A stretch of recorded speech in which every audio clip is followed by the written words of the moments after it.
말은 마음의 문을 여는 열쇠이지만 때로는 마음의 문을 잠그는 자물쇠가 되기도 한다.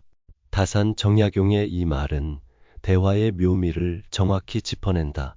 친구와의 만남은 삶의 위로이자 기쁨이다. 하지만 나이가 들수록 친구 관계도 더 세심해져야 한다. 모든 것을 털어놓는다고 우정이 깊어지는 건 아니다. 때로는 말하지 않는 것이 친구를 더 오래 곁에 두는 지혜가 된다. 60대, 70대가 되면 친구들과 만나는 시간이 더욱 소중해진다.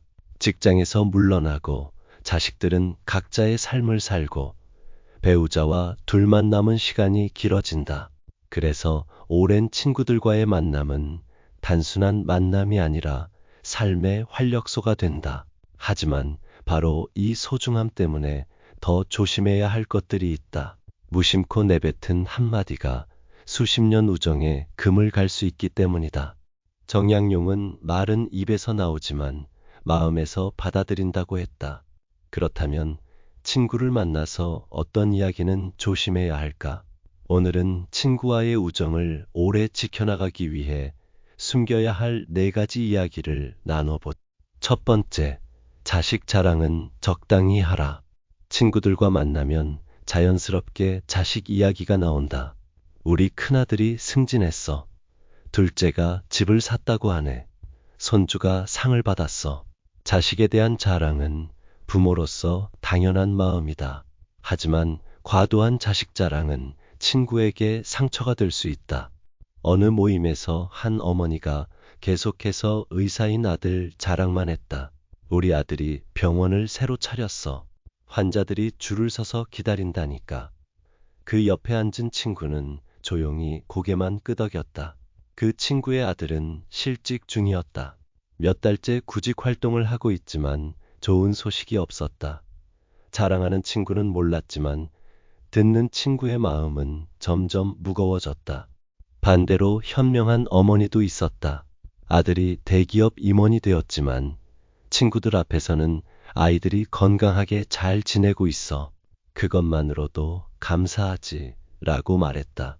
친구들은 그런 그녀의 겸손함에 오히려 더 마음이 따뜻해졌다.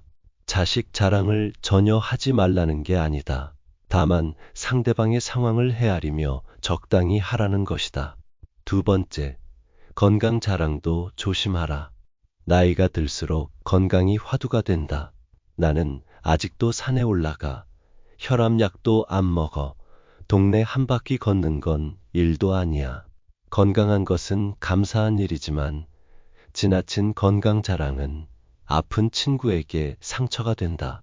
한 할아버지가 있었다. 당뇨로 고생하는 친구들 앞에서 나는 뭘 먹어도 혈당이 정상이야. 술도 매일 한 잔씩 마셔 라고 자랑했다. 듣고 있던 친구 중 한 명은 최근 당뇨 합병증으로 입원까지 했던 상황이었다. 그 친구는 더 이상 그 모임에 나오지 않았다. 건강 자랑이 친구를 잃게 만든 것이다. 현명한 사람은 다르게 말한다. 요즘 몸이 예전 같지 않네. 서로 건강 챙기며 지내자 라고 한다. 이런 말은 아픈 친구에게도 위로가 되고 건강한 친구에게도 경각심을 준다. 건강은 자랑거리가 아니라 감사거리여야 한다. 세 번째, 돈 이야기는 신중하게 하라. 퇴직 후 경제적 상황은 사람마다 천차만별이다. 연금이 넉넉해서 걱정 없어. 아파트 값이 많이 올랐네. 요즘 주식으로 용돈벌이를 해. 이런 이야기들은 경제적으로 어려운 친구에게는 독이 될 수 있다. 어떤 할머니는 친구들과 만날 때마다 해외여행 이야기만 했다. 이번에는 유럽 한 달 패키지를 끊었어. 비용이 좀 들지만 살아있을 때 해야지. 그 말을 듣던 친구는 생활비도 빠듯한 상황이었다. 결국 그 친구는 만남을 피하게 되었다. 반면 경제적으로 여유로운 한 할아버지는 다르게 행동했다. 친구들과 만날 때는 비싼 곳보다는 동네 작은 식당을 선택했다. 여기 음식이 정말 맛있어. 가격도 합리적이고 친구들은 부담 없이 만날 수 있었고, 우정은 더욱 돈독해졌다. 돈이 많아도 자랑하지 않고 친구를 배려하는 마음이 진짜 품격이다. 네 번째, 과거 자랑도 그만하라. 나이가 들면 과거 이야기가 많아진다.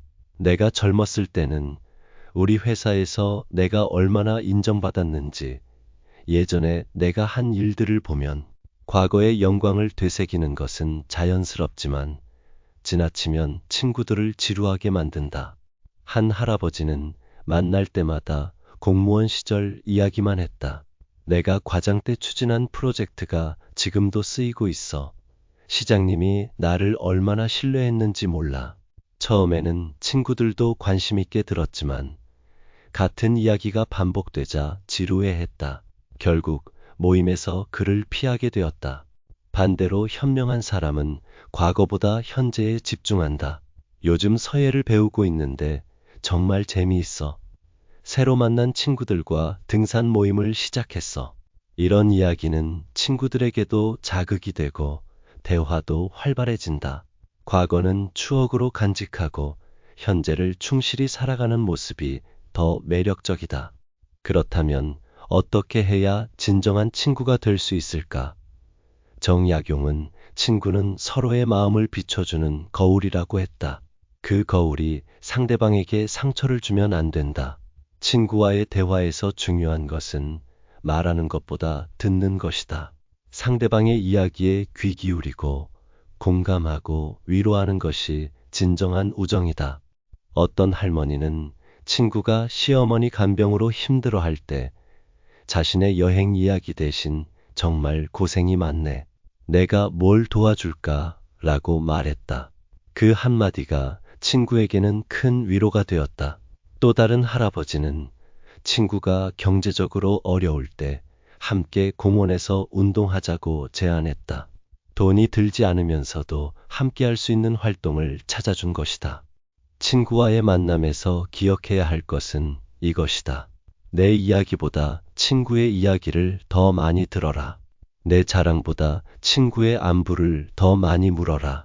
내 행복보다 친구의 아픔을 더 많이 헤아려라. 그럴 때 우정은 더 깊어지고 더 오래 간다. 60대, 70대의 우정은 20대, 30대의 우정과 다르다. 서로의 상처와 아픔을 더 많이 가지고 있고 삶의 무게도 더 무겁다. 그래서 더 조심스럽게, 더 따뜻하게 대해야 한다. 자식 자랑, 건강 자랑, 돈 자랑, 과거 자랑. 이 네 가지는 적당히 하라. 대신 친구의 이야기에 귀 기울이고 함께 웃고 함께 위로하라. 정약용의 말처럼 기억하자. 말은 마음의 문을 여는 열쇠다. 하지만 그 열쇠로 친구의 마음에 상처를 내서는 안 된다. 친구의 마음을 따뜻하게 어루만지는 말. 그런 말을 하는 사람이 진정한 친구다. 오늘부터 친구를 만날 때 이 네 가지를 기억하자. 그러면 우정은 더 깊어지고 더 오래 갈 것이다. 오늘 정약용의 인생 수업이 도움이 되셨나요? 좋아요와 구독으로 응원해 주시고 소중한 분들과 함께 나눠보세요. 다음 시간에도 따뜻한 인생 조언으로 찾아뵙겠습니다. 감사합니다.